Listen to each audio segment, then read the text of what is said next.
Let's start. So, welcome to this week's colloquium at the School of Astrophysics. We are glad to have our very own Dr. Shomita Chatterjee as our speaker today. Uh, Actually, we also would like to thank Shomita to agree to give the talk in short notice because she was supposed to give the talk later in the semester, but our this week's speaker unfortunately could not join us. So she will come back later in the semester. So thanks Shangita for agreeing to give the talk. So Shangita did her undergrad from Churi College in Bardhaman University, and then masters from St. Xavier's College. And then she went to Jadavpur University as a PhD student, worked with Professor Somen Mondal. And at Jadavpur University, she was a DST Women Scientist Fellow. And originally, she worked on accretion flow and then moved on to gravitational wave signatures from extreme mass ratio Inspirals.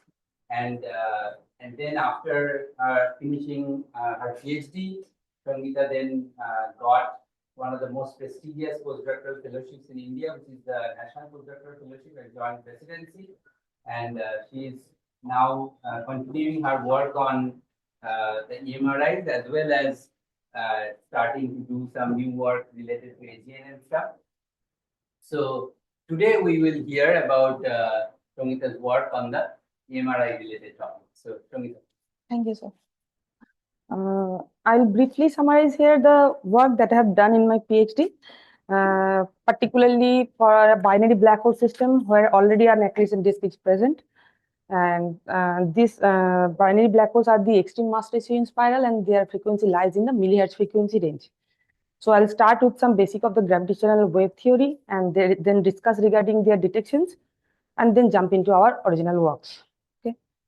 To start with, I'll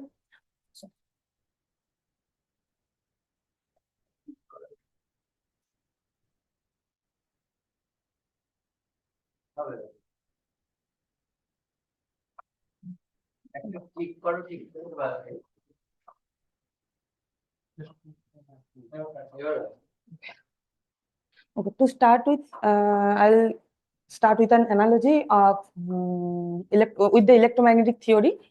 As in electromagnetic theory, an accelerating charge particle create electromagnetic waves. Similarly, in gravitational theory, the gravitational waves are generated when mass accelerated.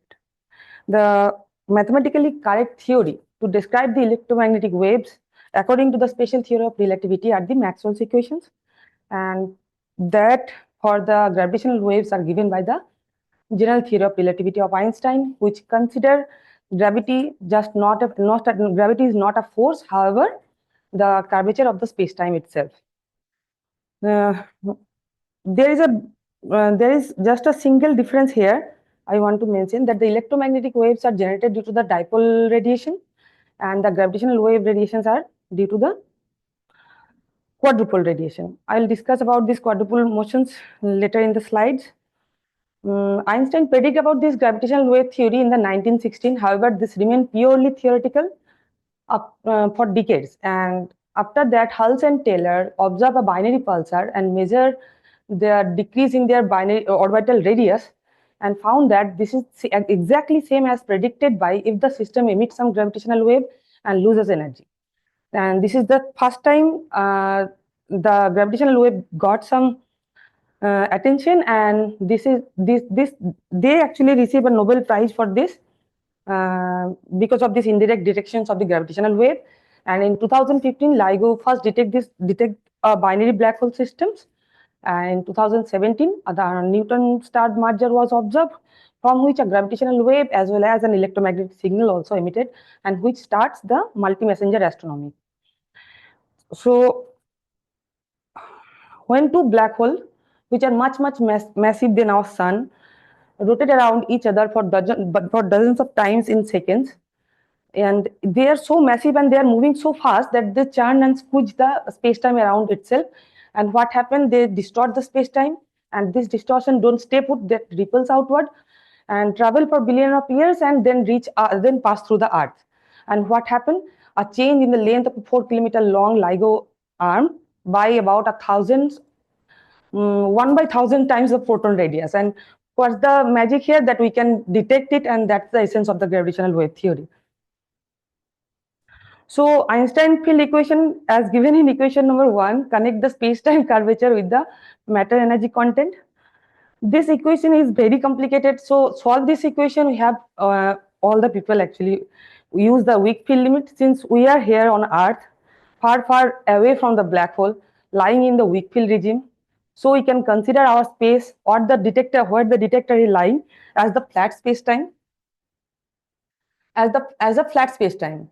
And when a gravitational wave passes through Earth, we can consider it as a tiny perturbation as given by h mu nu. So using this weak field approximation and by introducing trace reverse perturbation h mu nu bar, we can solve the above equation and obtain the equational form as given in equation number 4, just same like the electromagnetic wave as given in equation number 4. And outside the source, the above equation become the D'Alembertian h mu nu bar equals to 0, which describes that the gravitational wave is traveling with the speed of light. So we always mention about the space-time is a unified quantity, but for our understanding, I just consider here as a two-part. The space-time perturbation is shown here as the plus polarization and cross polarizations. This particular thing is not happening as the mass are moving in the space, but the very definition of distance got changed when the gravitational wave are passing by. The distance gets squeezed. So we can see these space-time perturbations. Not so intuitive, but time also get perturbed in this particular thing. Time also get perturbed, and if we place two clocks in the space where the gravitational wave is passing, then two clock is going to tick in a different speed or different way. However, this time perturbation is not going to be evolved with the gravitational wave according to Einstein equation constants. So the last talks Yes, question yes. that Yes. is raised. Yes, the time perturbation does not evolve with the equation that are the constant that Einstein equation provides. There are some gauge we use the Lorentz gauge in electromagnetic theory, which provides us that there are some constant which constrain the motion, and we get two type of polarization mode in electromagnetic theory. Similarly, in gravitational wave physics, we have to we actually apply the transverse traceless gauge TT gauge, which provides us some conditions. First one is h mu nu equals to 0. That means there will be no space-time perturbation or time-time perturbation that is going to travel with the wave. And the second condition is the trace of the metric, the perturbation metric HII is going to be 0. That means there can be the change in shape or the distribution of mass of the particular system. However, no change in volume is permitted. And the last condition is nothing but the Lorentz gauge condition itself, which says that the wave is going to be transverse in nature. That means there will be no component of the gravitational wave that is going to be along the direction of motion of the gravitational wave. So these conditions remove 4 components from the h mu nu matrix, which is a symmetric matrix. That's why it has 4 independent components, and from there 4 component gone. And another 4 component can be obtained by linearizing the Einstein equation. If we separate the space part and time part, then we can see that the time part do not contain any second order time derivative terms in the metric perturbation equation. So it is not going to provide us the evolution of the wave. However, the spatial part contains the second order time derivative and on the wave equation, and these things remove another 4 coefficients from the h mu nu matrix, and that's why we are going to live with only 2 components, H plus polarization and H cross polarization, which are going to be act on the spatial part only, and the hallmark effect of gravitational wave is given by the squeezing and stretching of the space-time. Another thing that I want to discuss before proceeding to the detection part is the quadrupole nature of the gravitational wave. Since an isolated system of mass, the mass and energy conservation law does not allow any monopole radiation of the gravitational wave. Similarly, if we calculate the dipole moment part for the gravitational thing, we found that the conservation laws of momentum does not allow the acceleration of the center of mass without the existence of any external force. So there will also be not going to be any gravitational wave radiation for dipole part. So the next and minimal quantity that is going to be leave here is the quadrupole term. So if you think in that analogy, that is there a dipole part for electromagnetic radiation, but not so for gravitational. So can you explain that what is the difference with electromagnetism so that this term is non-zero in the case of electromagnetism? In the case of electromagnetism, there exist two charge, plus charge and the minus charge. But in case of gravity, there is no negative mass exists in the nature. Only quadruple. This quadruple thing, actually I thought about it later, that we can compare this quadruple system like the fireworks. I mean the bombs or the things that are used for the firework are arranged in a way so that we can see the firework in a different type of shapes. We are observing the shape, but the mass distributions are different in shape. So we can predict the mass distribution just by observing the firework. So quadruple term is actually describing this mass distribution. So conservation laws, however, do not forbid any type of changes in the shape of the system. So we can move with this, and the change of this particular quadruple momentum is going to provide us the gravitational wave radiations. So what are the reasons for detecting gravitational waves? There are several reasons. One, they can reveal about the black hole merger history. They can probe the dark sector of the universe, like the dark matter content or the cosmic string, etc. We can probe the general theory of relativity near the very horizon of the black hole or in the strong field regime, which is not possible by any other type of messenger in the world. And there are several model of accretion disk and dark matter already theoretically predicted. However, we don't know yet that which one are actually going to describe the physics properly. So we can use gravitational wave as a probe to describe the hydrodynamical model and also the model of the dark matters. So Those are primordial gravity.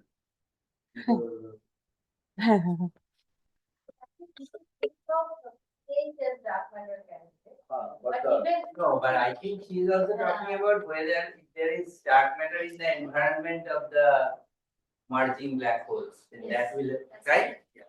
So I Yes, think sir. she will talk about. Yeah, a lot of other, what is the type of dark matter that? Okay, now in 1960, James Webb first think about developing a gravitational wave detector just by considering a cylinder of 2 meter long and 0.5 meter diameter made of aluminium and placed it in the vacuum at room temperature to ignore the earth vibration or seismic noises. So this detector, he claimed that he made several observations of gravitational wave, and this type of detector actually work when the frequency of this particular resonant frequency of this particular type of cylinder matches the frequency of the gravitational wave, then the then the strain on the cylinder would be detectable. And he actually used the piezoelectric crystal at that time, which if the gravitational wave passed through the cylinder, it is going to be stretch the cylinder or compress the cylinder, and this stretching and compressing would develop a voltage across the crystal, and thereby the gravitational wave get detected. He claimed that at that time the strain of the detector is about 10 to the minus 16. At that time, he is actually working at the University of Maryland. So he recorded several gravitational wave detection. However, no other people can justify this detection. So later, because of the small size of these detectors, there are so many chances that noise could affect this detect the detected gravitational wave strain. So this concept is actually somehow get declined, and people focuses more on the interferometer things.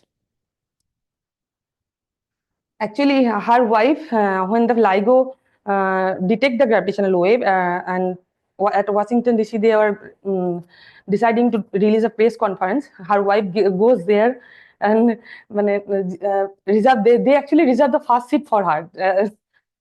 Why? Yeah. Her wife's name is maybe Virginia. Remember? Yes, sir. Yeah. Wife. She's a very famous astronomer. Oh, yes, yes. No, Oh. later. Okay. Okay. So based on the frequency range of different type of astrophysical systems, there are several detectors who are either planned or under construction or already started working.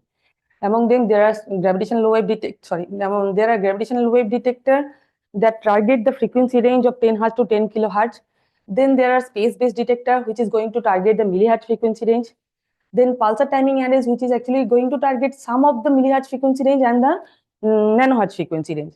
And then CMBR is actually going to target more than that.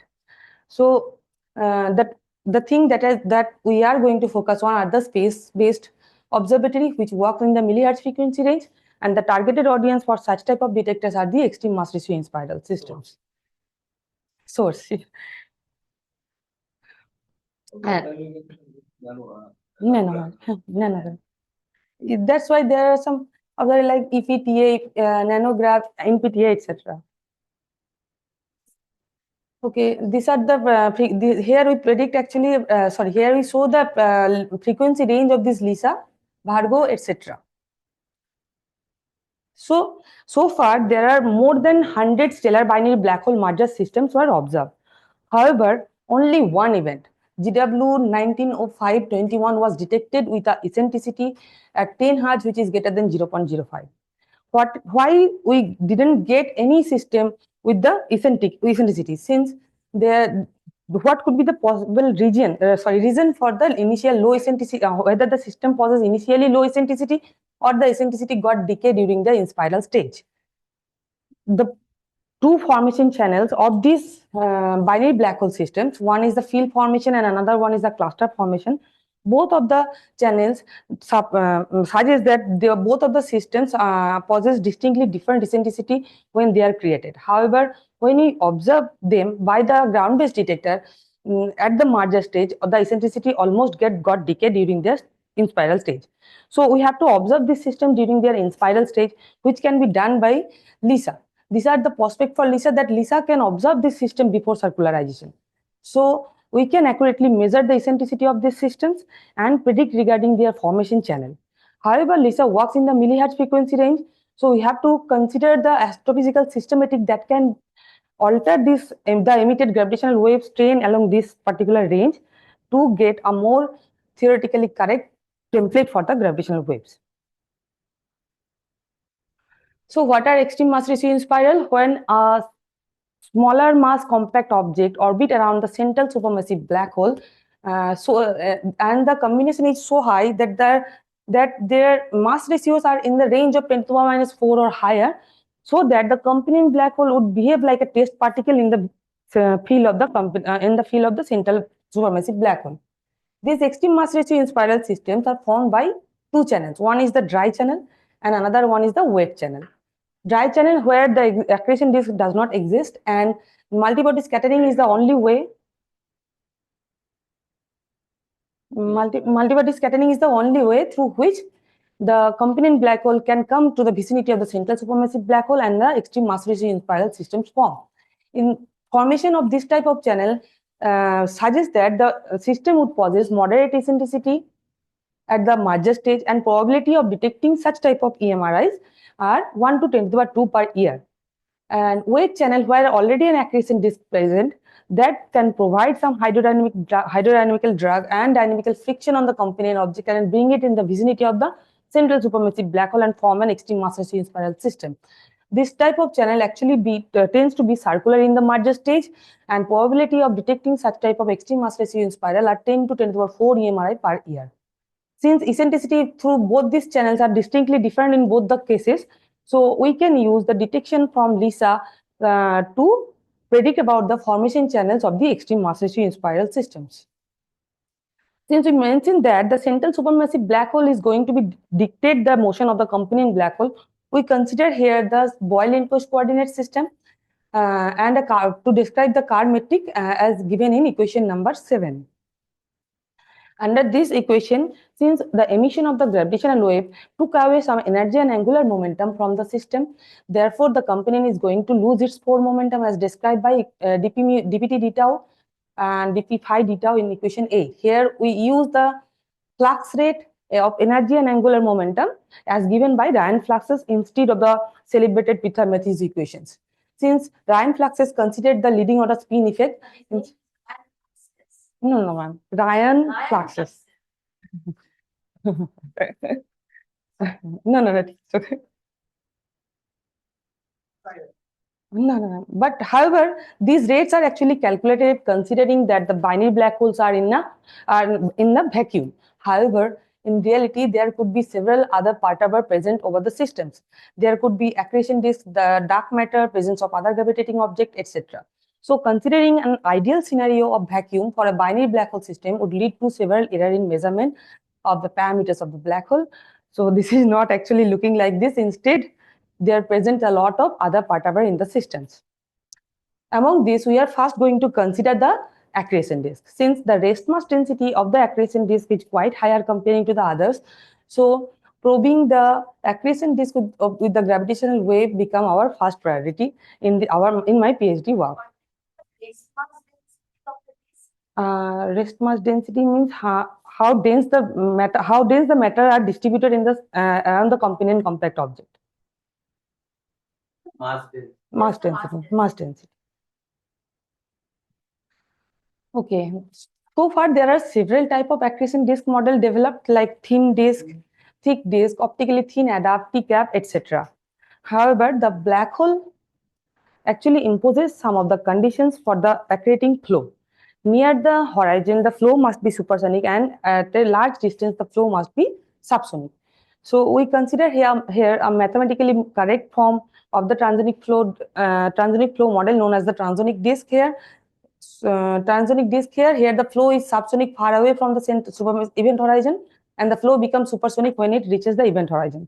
So this is going to be the path of the companion black hole around the central supermassive black hole. So what exactly happened in presence of the disk? There are two additional forces comes into play. One is the companion self-accretion and another one is the dynamical friction. Both these forces along with the gravitational wave going to change the momentum of the companion, and therefore the loss rates dEdt and dLdt is higher comparing to the case when the disk is not present.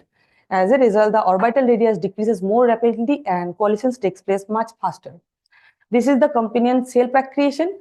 Since we consider the companion is also a compact object and it is moving and it remains immersed within an accretion disk and traveling, so it will start accreting matter by itself, and as a result, the self-accretion of the companion also going to change the momentum of the companion as shown by this equation. And another thing is dynamical friction. Chandrasekhar in 1943 termed this dynamical friction word when he worked on the fact that when a star moving through a homogeneous medium of star, it will start interacting gravitationally with the medium, and that will again causes some of the momentum loss suffered by the companion black hole, and it is here given by. So accumulating all this effect down, the total momentum loss suffered by the companion black hole is due to GW, due to accretion, and due to deflection, and given by equation number 11. Here we plot two cases. So the self-accretion is what? Boundary accretion. Self-accretion Yes, is boundary but- accretion. No, but you are saying that the smaller black hole will Start accreting. start Accreting matter. Start accreting matter. When it is passing through Okay. the accretion disk of the Right. Yes, yeah. Actually, when this is my companion object, when it is moving to the accretion disk, since it is also compact, it will also start accreting matter. Kind of like ratios and how small is to the this? power 4. 10 At 10 over to the minus 10 to the minus. So in presence of accretion disk and in absence of accretion disk, here we just plot the few last years of the system, that is when the system goes from inspiral to merger stage. The systems, we can see that there is a clear difference between the stages, though this is very small. However, there is a distinct difference between the two cases when the disk is present and disk is absent in the energy loss rates and in angular momentum loss rates. But the difference is only much earlier than the merge. Yeah, in presence of the disk, the collisions took place faster.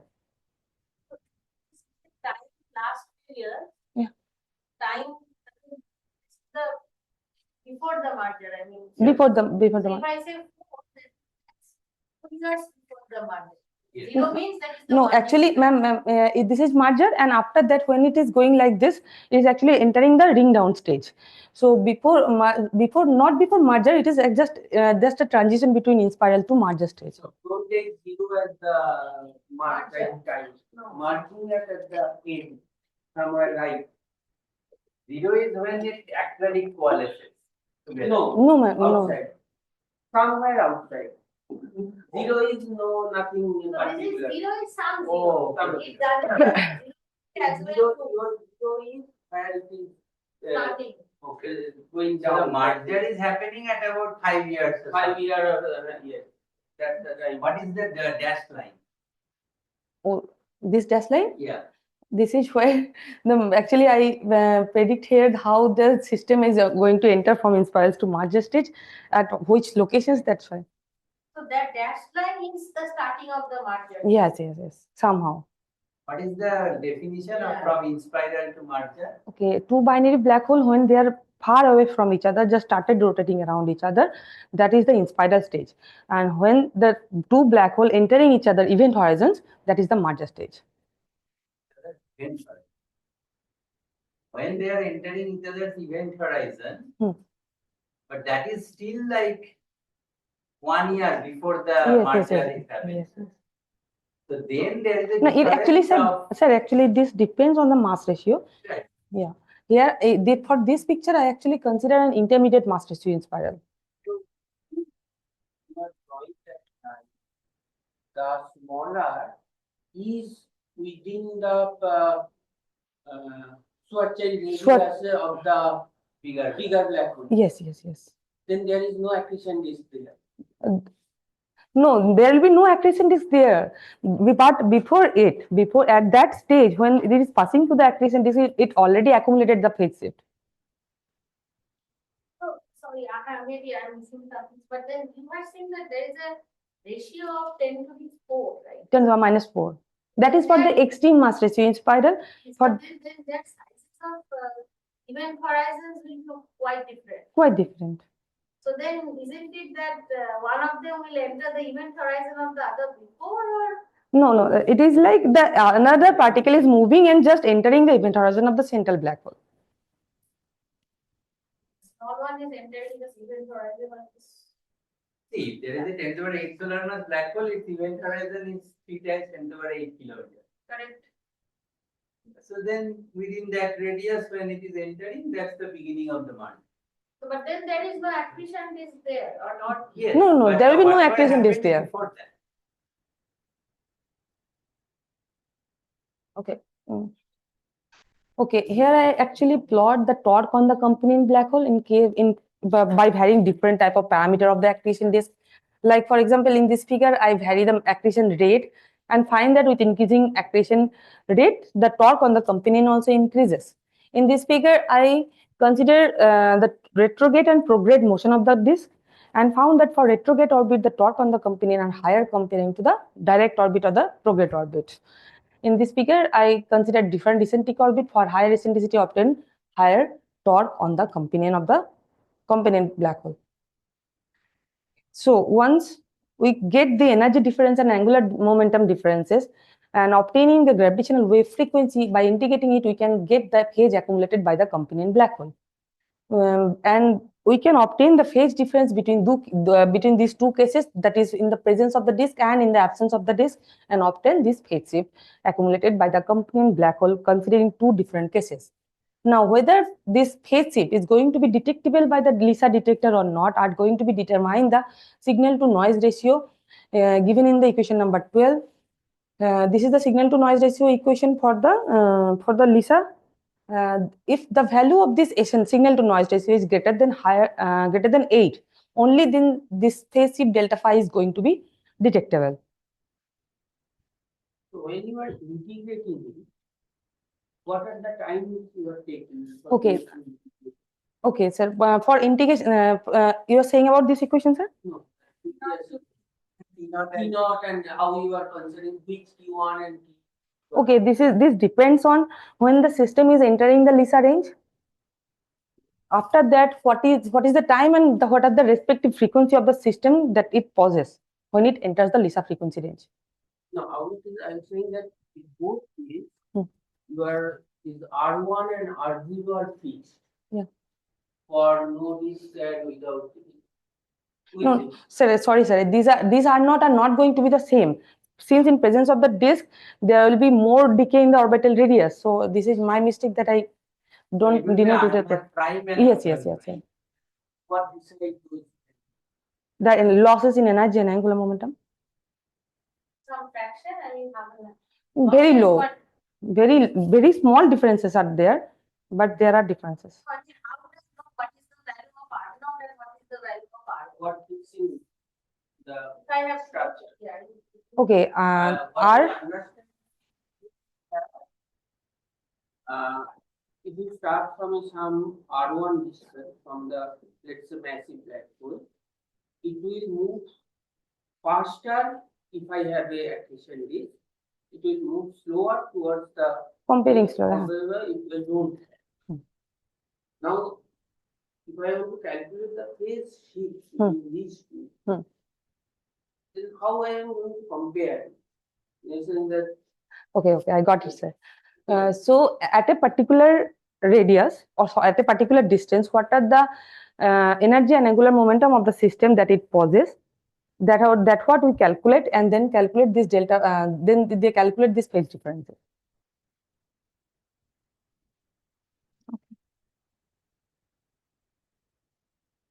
Okay. Here I plot this delta phi accumulated by the companion black hole by varying the accretion rate of the system and obtain their associated signal to noise ratio in the adjacent figure. We can see from this figure that with increasing accretion rate, the associated signal to noise ratio also increases. In this figure, I considered different type of parameter like years of observation, source distance, etc. for two different extreme mass ratio spiral systems. We can see even a 6 month of accumulation, phase accumulation is going to be detectable at 1 gigaparsec distance for the system of 10 to the power 6 solar masses and 10 to the power 2 solar masses.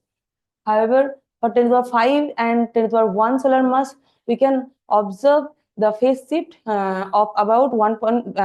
Sorry, this figure is different value. This is the one. We can only observe the phase shift accumulated by 10 to the power 5 and 10 to the power 1 situated at a distance of 1 gigaparsec for 3 years of phase accumulation. However, for this system, we can observe up to 6 months. And Why is one gigaparsec? Say less, like 0.1 gigaparsec. So we'll be able to observe or okay, actually, I choose these distances, ma'am, depending on what is the probability of finding such system and on what are the probability of finding such system in the distance of 1 gigaparsec or not. It is not actually going to be available before 1 gigaparsec extreme mass ratio in spiral. Depending. so you are saying 1 gigaparsec is kind of easy. Yeah.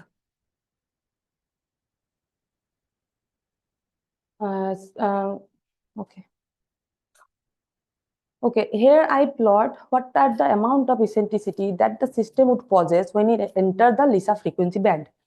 When the system enter the Lisa frequency band, if it possesses enough eccentricity, then we can predict regarding the formation channels of this extreme mass ratio in spiral, and find that the system possesses enough eccentricity when it enters the Lisa frequency range. Even if the starting eccentricity of the system is very low, still it possesses enough eccentricity. RP is the perihelion radius. What is this Lisa range? I mean, what is this? So you said Lisa, some value of RP or what? I don't know. What do you mean by the Lisa range? The Frequency of the milliard frequency. I mean 10 to the power minus 4 to 10 to the power minus 1. That vertical line, that is the millihertz frequency range. That Yes. means when the distance will be about like that RP will be about like 1.4 or something. what is the RP is the perihelion radius, periapsis radius or epiapsis radius. Okay, R is equals to P by 1 plus E cos chi. No, I mean, now R. when you say log RP equal to 1, Yes. what is the perihelion distance? Okay, this is the 10 base log. Okay.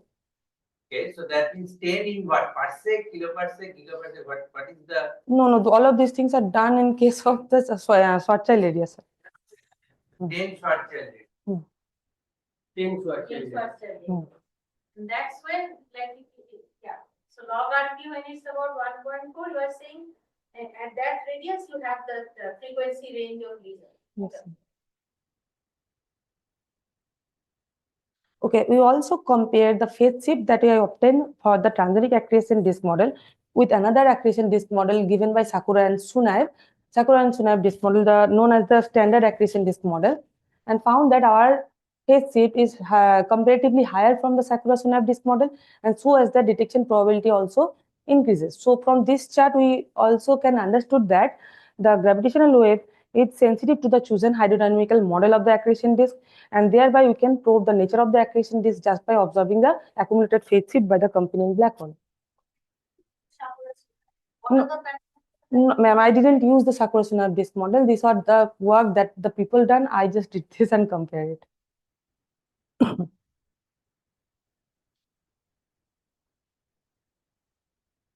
Okay. Now, what are the parameters that we can estimate from these systems? So to know that, we have to first understand whether the systems are detectable by the LISA system or not, that I considered here. Here I consider 10 to the 6 to 10 to the 3 solar mass systems, and for that the LISA, for that the signal enter the LISA band for enough time that so that we can understand whether there is any difference in strain of the system in presence of accretion disk or not, and we see that the strains show some differences in at its maximum nodes, DH max. H is the characteristic strain of the gravitational wave, and we calculated the strain in presence and in absence of the disk and obtain their maximum values, and see that the strain shows differences when in presence of the accretion disk. Now, whether this difference can offer us some estimate about the error estimation of the central supermassive black hole and the accompanying black hole, that we want to see. So from the normalization for momentum normalization equation, we know that p mu equals to m square. Now the 4 momentum is already changed in presence of the accretion disk, so we calculate the accompanying black hole mass. If we does not consider the accretion disk, what would be the change in the mass of the accompanying black hole, and plot here, and found that with increasing eccentricity or with increasing spin of the central supermassive black hole, we see that the estimation will be higher if we don't consider the accretion disk presence. It is the strain. What is going to change? Okay. The strain actually, H plus and H cross are the strains that contain the second time derivative of the mass moments. These mass moments are actually containing the informations, and this this mass moments are actually consisting of the information about the position coordinate of the systems, r, theta, phi, etc. And this r, theta, phi depends on the energy and angular momentum of the systems. So that in this way, the strain actually accumulate all the information about the systems. Now, if we know the strain of the gravitational wave in presence of the accretion disk, we can estimate the mass error in the central black hole mass, and we see that if the differences in strain is sinusoidal in nature in presence and in absence of the disk, comparing this in presence and absence of the accretion disk, and its associated central black hole mass error is also appears as sinusoidal. So this is the chap mass. The presence of the accretion disk also alter the frequency evolution rate of the companions. So that is going to affect the chap mass estimation. The chap mass now changes as this in this way. That is, in the inspiral rate r dot disk and with the ratio of the r dot GW also changes in presence of the disk. That's why we can calculate that the chap mass also get changed. Now, what are the probability of detecting this chap mass, SNR weighted chap mass? We can use this equation and calculate that. And if once we got this value, we can calculate the bias in chap mass if we don't consider the accretion disk presence. What is the r dot disk? R dot disk is the inspiral rate of the system in presence of the accretion disk. And the r dot GW in the absence of that. Yes. Now this bias can be seen here, that we consider here three mass. Okay. This, oh yes. Yeah. M disk is M vacuum times 1 plus, so,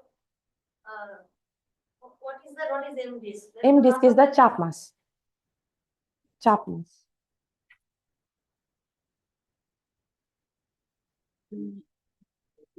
The fraction is R dot disk and R dot zero. Fraction of Okay. change. Fractional change, I cannot recall at this moment the numerical values. Sir. mass is low. Pretty low, pretty low. Okay, now I consider here three systems with a different mass ratio and obtain the bias in the Chap mass and obtain only for the equal mass system we can observe this Chap mass estimation by Lisa. Not for extreme mass ratio in spiral, we cannot obtain or we cannot obtain observable amount of estimation in the error estimation in the Chap mass. For the extreme mass ratio system, we can only observe that for mass ratio of equal mass binaries, almost equal mass binaries. The bias is defined here as the Chap mass in presence of the accretion disk, Chap mass in the vacuum divided by sigma m. So it means your R dot disk by R dot is of the order of greater than 2. Yeah, 2 sigma m. No, not 2 sigma. Just Just 2. R dot disk by R dot W, because you have a power which is less than half. Hmm. So this has to be greater than even 4 Hmm. or more to have M disk minus M hat of the order of 2. So actually, sir, we said that the bias should be greater than 2 sigma m. Only then we can observe this, and that happen only for almost equal mass binary or the intermediate mass binaries. Unless better, sigma won't be able to see anything. We won't be able to see the bias or the estimate in presence of the accretion. This for in the case of the Chap mass. Then if that number is 2, your delta M is 2. So then you are saying that would require R disk by RGW dot to be Factor of 8 or something. No, so what SSI is asking is, you are saying that for ratio of 0.01, it can be detected, right? Yeah. So then now if you go back to the previous slide, so that means your M disk minus M hat by sigma m is greater than 2. Greater than 2. But then M disk minus M hat divided by sigma m, Yeah. that depends on R dot disk by R dot GW. Yes. And you need for that to be, for delta M to be greater than 2, Yeah. you need the R dot disk by RGW also pretty high. Yes, pretty high. But it's not pretty high. Not pretty high. But how are you then detecting it for? Not pretty high. That's why you can be detecting. That's why they are not observable by the system. Yes, That's why. but what about 0.01? 0.01. Okay, 0.01 for the, I don't know. For 0.1, how are you detecting? I mean, why is this so high? For 0.01, Yeah. the bias in Chap mass is, you are saying it's greater than 2. Yes. Right now, going back to right here. Yeah. That means delta M is greater than 2. Yes. So that means M disk minus M hat is something, right? Yes. And that is 1 plus R dot disk by GW. So M disk minus M hat by sigma m. Yeah. That is greater than 2. Greater than 2. Yeah. So M disk minus M m is greater than 2 sigma. Now what is the value of that sigma m? So are you Sigma saying is that, the yeah. okay. Sigma is the sigma is another integration like this one that I forget to put here.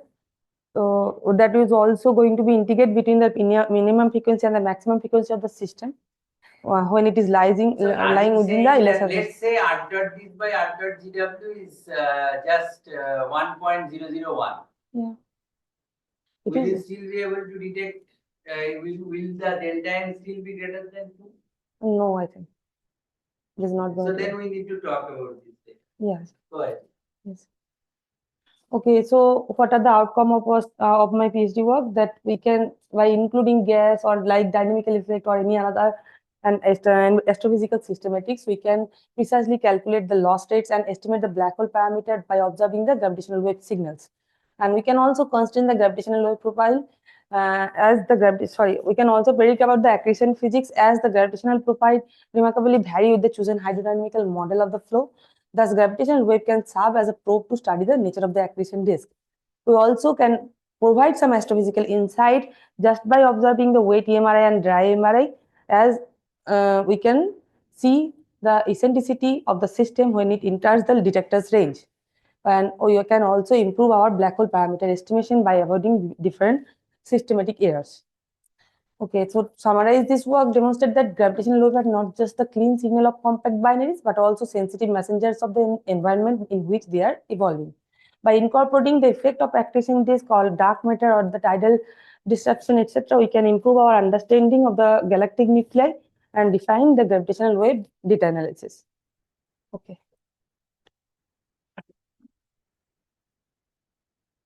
Okay. So I guess we did not hear about the effect of dark matter or tidal disruption, but maybe later. So questions, comments? Yes. I did not understand what is the term. Chap mass. When for anything and like music or in anything, when the frequency of the system increasing higher, increasing from very low frequency then high frequency then high frequency, this thing is actually known as chap. Now, chap mass is since the frequency of this particular system, change in frequency of this particular system is directly linked to the mass of the accompanying black hole. Like chap mass is actually estimated as the mass of the accompanying black hole into the mass of the central supermassive black hole to the power 3 by 5 divided by m1 plus m2 to the power 1 by 5. So this is actually, this estimation of frequency change is directly linked to the mass of the accompanying black hole. That's why it is termed as the chap mass. Yes.